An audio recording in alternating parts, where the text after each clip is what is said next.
Aloha, welcome to the Peace Projects. I'm Cindy Paulos, and I'm here with a wonderful friend, and she's part of our Peace Projects team, Deidre Teagarden, the Executive Director of the Nisei Veterans Memorial Center. Deidre, it's so nice to have you here. Well, it is wonderful to be here with you, Cindy, and all of your friends. And it's really an honor to be on your first show. I am excited about that and excited about everything that you're doing as it relates to peace. I think uh, you're marvelous, and congratulations on putting this together. Well, I invited you for a couple of reasons. You have been an inspiration for this in many ways. The work you've done with your mother, Melinda, I'm going to have on the show next week, is a peace activist, and she was an inspiration for so many. She has a passion for peace I've rarely seen in anyone. She took you to Japan when you were young. She went and interviewed many of the survivors of Hiroshima. She's worked and knows the importance of peace. And because of everything that you've learned going and growing up and spending time in Japan, you speak fluent Japanese, and you now work for the Nisei Veterans Memorial Center. You're able to communicate in Japanese, and you've gone to Japan many times, and you've been influenced by the understanding of how the peace effort is so important. And I thought, what a unique opportunity to understand you and your mother, the influences of her dedicated work for peace, and how important that really is. I mean, you truly are living what your mother has taught you through your work. So how, when you first were young and seeing your mother's work towards understanding the importance of peace, how did it affect you, and how did it kind of influence you as you are in your work today? Well, I definitely am. Both my brother and I are very thankful to our mother for taking us to Japan back when she did.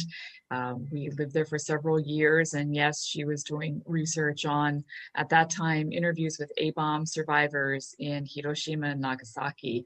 And it was in the early 80s that she was doing this, and we have um, I guess the honor or to learn these stories firsthand. I mean, they're very difficult stories, but as you will speak with her next week, you know, these people really allowed us to learn firsthand the devastation of war, the devastation of the nuclear bombs, and how they were able to go beyond that devastation and that violence to live lives of their own. And I think what was so surprising is there wasn't I guess we would assume that there was a hatred or a dislike toward Americans, but we really never encountered that. The people that we met with had gotten beyond that to talk about the importance of never having something like that happen again. And so every day we just heard those messages of peace, and uh, not to focus on all of the travesties that had happened, rather take all of those, understand what they were, and move forward to make sure something like that never happened again. And I think that philosophy had a big impact on both my brother and I over the years, and to this day. And it's interesting, from that early influence, which is life changing, really.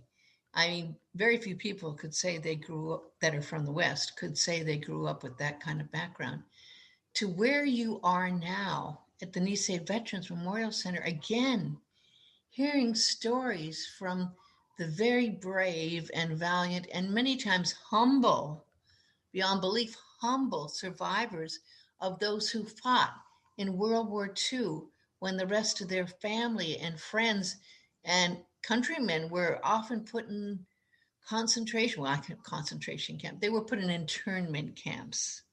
And meanwhile, they were out there fighting for peace, having to survive, and many of them didn't survive the battle of World War II.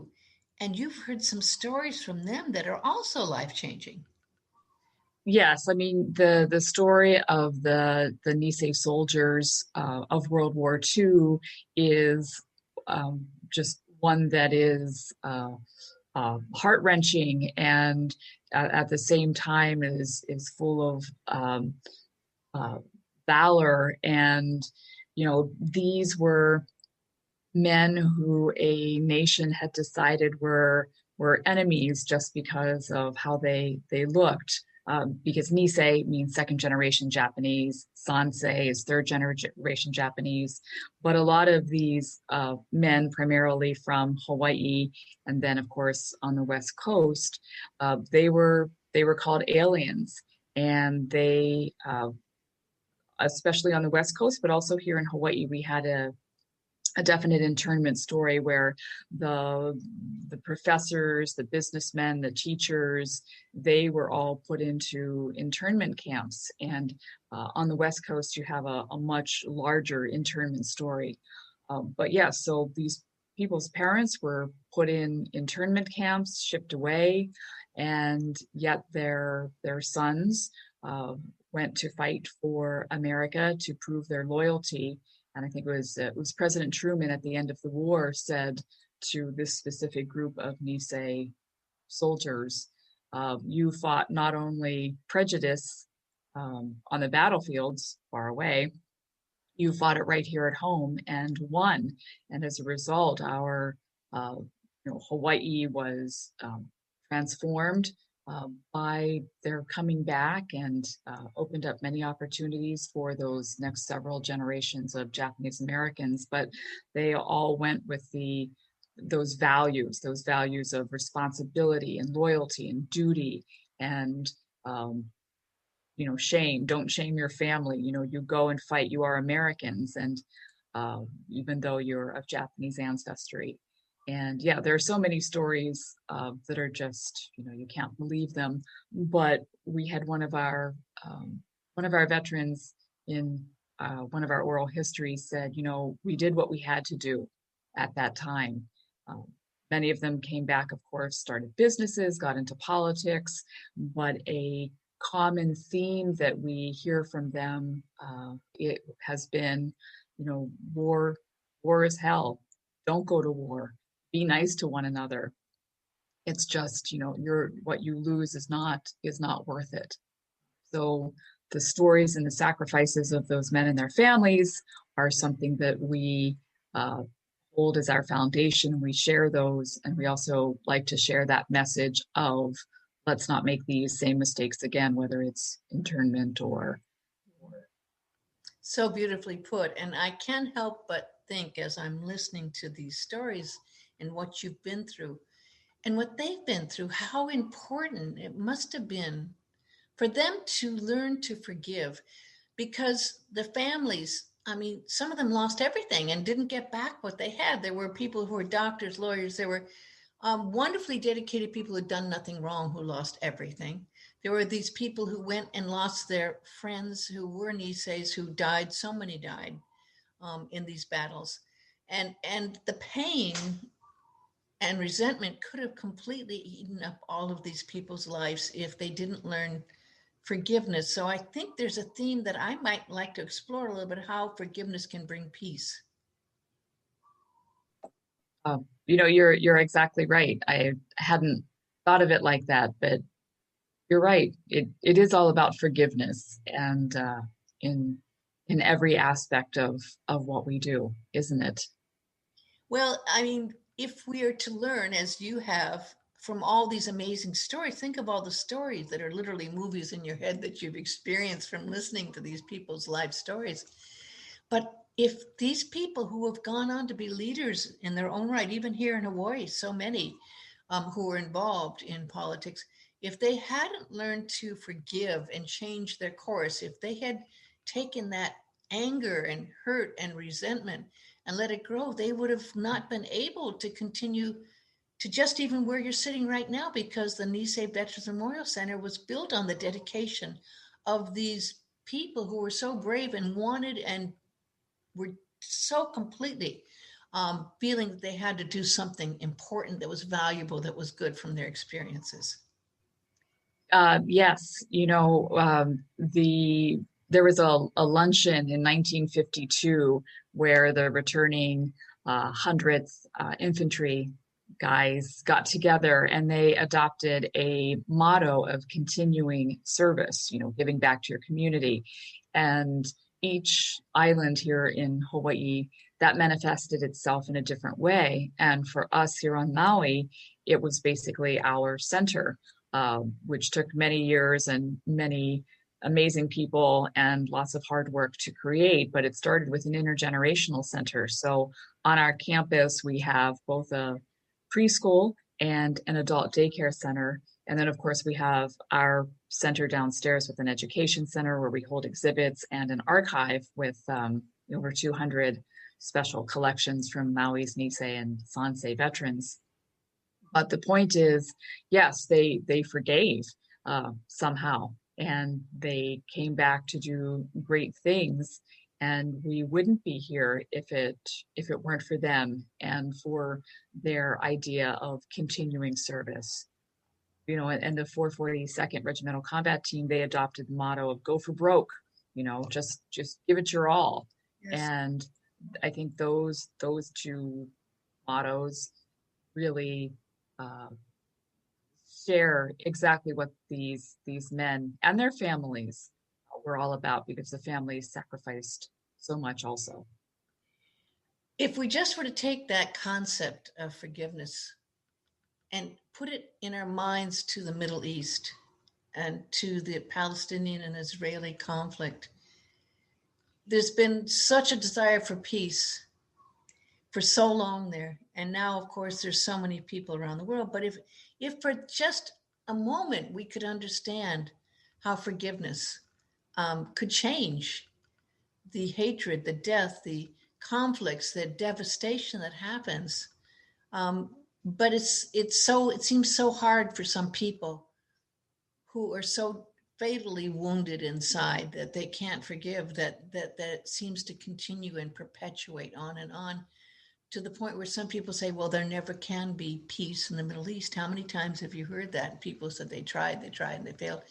So we have to then take that concept back to inside us, because Buddha said, peace begins within. Don't look for it without. So if indeed, I think that these Nisei veterans, I think that the families, I think that the people that had to be interned in those really difficult camps, I wonder if their philosophy and maybe even Buddhism or something found that place of peace within them, found that place that they were able to achieve that peace that might have then been able to carry forth that healing process.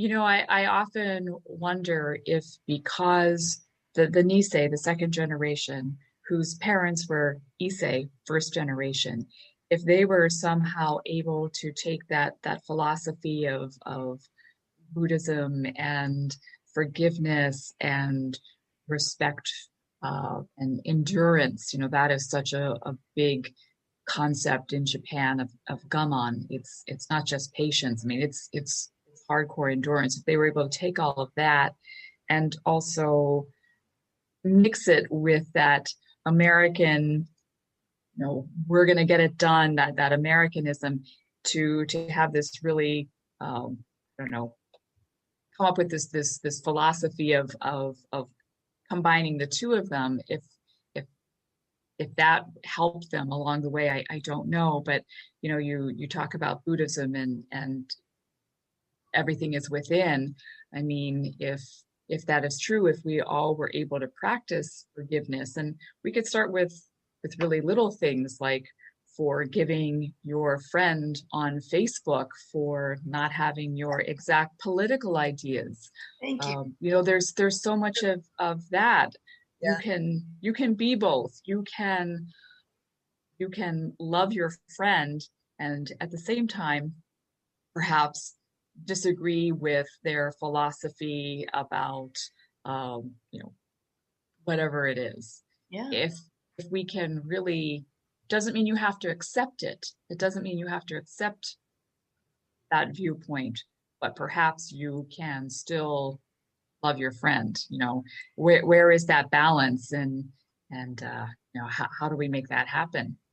Thank you for bringing that up because I know you ran for office, and you're certainly qualified. You have a wonderful background and you have all the qualifications. And you are a woman, but there are other women who've run for office. But it did get extremely painful and negative, and it's very hard when people bring out tools that are frightening, and attack in ways that are shocking sometimes, even here in the land of Aloha. And I have to bring up that your mother, your wonderful mother, Melinda Clark, has tied in, and she did a peace pilgrimage sharing the Aloha. And she understands that concept of Aloha and the importance of it. And I keep saying, if we can't have Aloha, and this has been challenging times this last year, and if we can't share the Aloha here, where in the world can it be shared? You understand that because your mother's passion for Aloha.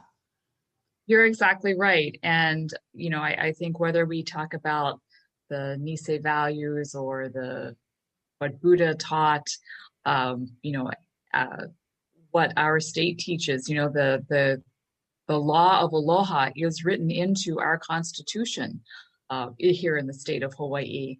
And that's huge. And yes, aloha, my mother made these pins that she took with her to Japan on her pilgrimage about aloha and the idea of it, and it was beautiful. She gave them out all around at the different temples and different people she met. Uh, we, but yes, I mean, Hawaii is known for its aloha. It's in our constitution. We talk about it, but sometimes perhaps we don't practice it as much as we could. And if you really look at the meaning and what aloha is supposed to do, I think that is just another way that if we actually practice that, practice the golden rule, wouldn't things be better little by little? And Aloha is needed, always needed, but it's needed now, especially because there's so many people who are full of fear. I see a lot of fear coming in about what's going to be happening politically, yes. Also, what's going to happen when visitors come back, and fear about people catching COVID-19, fear about so many things. And I have to see that seeds of fear, wherever there's fear, you can see peace going right out the window. Because fear is the opposite of having peace. When you're at peace, you're not full of fear. When you're at peace, you are finding that place inside where there's love and contentment and understanding. And it really is the fear completely can dissipate that peace when you have fear. And I agree. And I think that you can still be cautious, Mhm. but you can also have peace. It's not as if you have to be either or. I think this is just my opinion, but I think sometimes in Western culture, we jump to it's either this or it's that. Mm. You're either right or you're wrong. If you don't agree with me, I can't speak to you anymore. I mean, we are maybe it's a divisive mentality. Whereas, and again, just my own opinion, and this is growing up for many years in Japan and China and living there, there's more of that middle area. There's more of that gray area. You can be peaceful, but you can be cautious.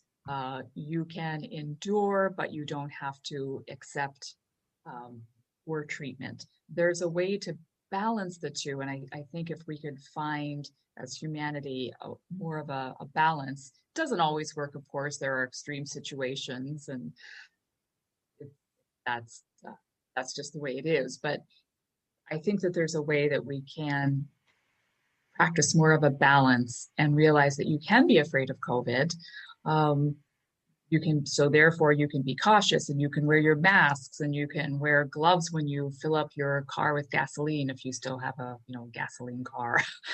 There are things you can do, but you can also be at peace. And to find perfect, that perfect balance, that is the holy grail. Well, that's also in Buddhism called the middle path, which is Buddhism is called following the middle path for that reason, for exactly what you so beautifully said. Because when you are in that middle path, and sometimes that middle path can be called also a razor's edge, because you can slip either way and fall off. But yeah, it doesn't have to be either or. If you are centered with your intention on that path, and an intention again of resetting yourself, of doing something good and working for good with peace in your heart and peace in your soul, then yes, all the rest teaches us as we go. And it's not easy. I mean, because we are facing a lot. I understand that. When I got that UNESCO Peace Award, I was so blessed to be on a webcast like this. It was really my first big webcast. I didn't have a light.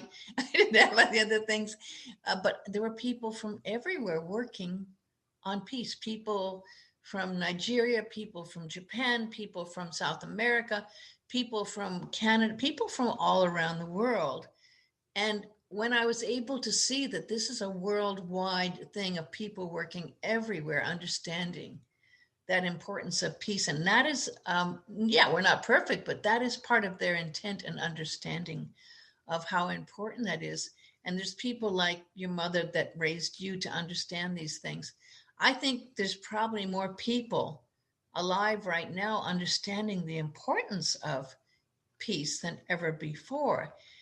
And yet still we're practicing, every day, like you said, we're learning as we go. And sometimes the hard lessons, like, well, for example, what people went through, the Nisei veterans in World War II and their families, the hard lessons sometimes can teach us the most. That's very true. And if we practiced peace, or if there were more peace classes or in school, yeah, and I know that they are, people can get their degree in peace education. Really? But I know Rotary does a peace certificate, and there's this, there are other peace institutes out there, which are wonderful. And if we were able to take that idea of peace and make it a little bit more mainstream, I don't know. I mean, everybody knows, I don't know. I'm just pontificating. But, one of the things my mother talks about a lot, and it really helped me, was observation versus judgment. I think as humans, we have a tendency to judge. We judge others, we judge ourselves. Everything is a judgment. And if we were able to just kind of shift our mind and think of judgments more as observations, Yes. if you look at something as an observation versus a judgment, it's a different feeling. And she talked about that a handful of years ago, and I always try to have that in the back of my mind, to look at something, whether it's something I've done. Maybe I didn't do my Zoom correctly. Maybe I forgot to put the camera on. Oh, what a horrible mistake. Well, actually, that's a judgment. Maybe I just observe and then learn for next time. But that's a tiny, ridiculous example. But there are much bigger examples. And if you just take a day and try to observe instead of judge, how different it feels at the end of the day. That would be a fun challenge. That I in my writings, I've written many times about the term, the objective observer. And that part that you're talking about is exactly that part of us that can discern. We're watching, we're discerning, but we're not judging. We're just going, oh, this is this. But then you took it even one step further, which I really appreciate, which is taking responsibility. Because with judgments, basically, we are putting our blame on other people, so we don't take responsibility for ourselves. And once we take, and again, I go back to Buddhism. There was a lovely teacher, and I just loved him. He was in Paia. and I went with him to Tibet. He's no longer around, but he always said in one of his last talks at the Paya Zendo there was, I take blame for everything. I take responsibility for everything. I don't put it on anyone else. And when I take responsibility for everything around me, then I can change and I can control myself out of my ego. Not with the ego. As the ego responds and gets upset, then you have responses that are not from the objective observer. There's reactions versus non-reaction. There's that moment of like, aha, I'm here because, and I can learn from. But it's hard not to kick in that reaction of the ego, and once you do, the other person almost always reacts back with something that is very hard to. Then you have the acceleration of a problem when you judge from the ego, and you can't necessarily take it right back if there's a response that's even stronger back at you. We have this gentleman who comes to the office. He is in his late 70s. His name is Mr. Ito, retired businessman. He comes and he cuts our grass twice a week. Oh. And he doesn't have to. He does it out of love for the center. But he has these wonderful Itoisms. And, he'll come and I'll say, so and so is supposed to be here. It's such and such a time for a meeting. Where are they? And then he says, well, you have to be so thankful that somebody is late, because it will help you appreciate more when someone else is on time. Or I'll complain. Yeah, maybe I complained a little bit, maybe about the election. Someone doesn't agree with me. And he said, well, that's wonderful. The more people that disagree with you, the better it is, because you can look at, back at your own ideas and see where, maybe you could fix them. And anyway, I have them all written down in a notebook. I love those.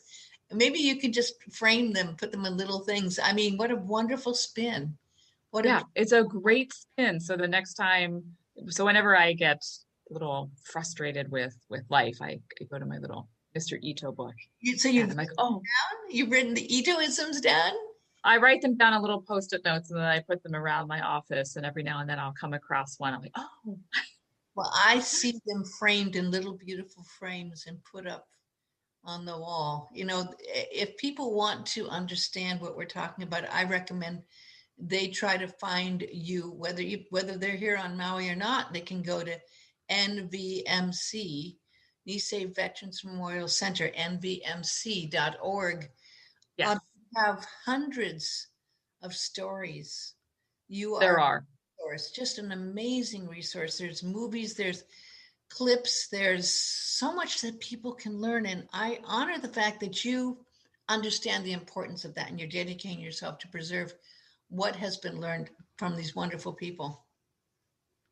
Well, it's really an honor to do it. We love what we do here at the center. We have a dedicated team, dedicated board, dedicated supporters. Anyone who walks through the door. Of course, we're doing it by appointment only now because, of course, it's COVID. But, everybody who walks in, these are uniquely American stories also. We always tell people you don't have to be Japanese American. You don't have to have a love of history to enjoy the stories that are here that go beyond politics or ethnicity or gender, anything like that. These are just amazing stories of humanity, which every culture has, of course, and we're very honored to share the ones that we have. And I thank you, Cindy, because you are just a huge advocate of everything that we do, and I'm in awe of all of the work that you do, and I want to say thank you. And I do want to just give a shout out to the fact that you have some wonderful, I'm probably going to mispronounce it, take? Yes, take. It's the Japanese word for bamboo. And we started this series where we invite leaders from across the state and nation to come on and talk about this new normal that we're all going through. We've had everyone from the president of the University of Hawaii, the CEO of Central Pacific Bank, to come on and talk. And take is bamboo, which is known for its resilience and flexibility during difficult times. So that's why we named the series Take. And it's author series as well. And that's all at NVMC, Nisei Veterans Memorial Center, nvmc.org. And I thank you for taking the time. You had to get in early, set everything up there. No, you helped me learn how to do my Zooms. You took the time to do that amidst your very, very busy schedule. And I appreciate you, and the Peace Projects will continue with your mother. Next week, we'll record one of those, and they'll be available. I'm going to also put them all up on the Peace Projects. That's with an S at the end for a reason. There's so many. Thepeaceprojects.com. Thepeaceprojects.com. I have peace quotes up there. I have a peace meditation up there. I'll have the audio of all these posted up there as well. And it's just my way of giving back after I was so touched to receive the UNESCO Peace Award. And so it's just my way of saying, yes, this is something I can give back as you give back. And what an honor to be here with you today. I thank you so much. A big gasho, a bow of gratitude to you, beautiful Deidre Teagarden. Thank you, and thank you for what you do. Thank you very much. Congratulations. And I can't wait to watch the other interviews. Thank you. Aloha. Aloha.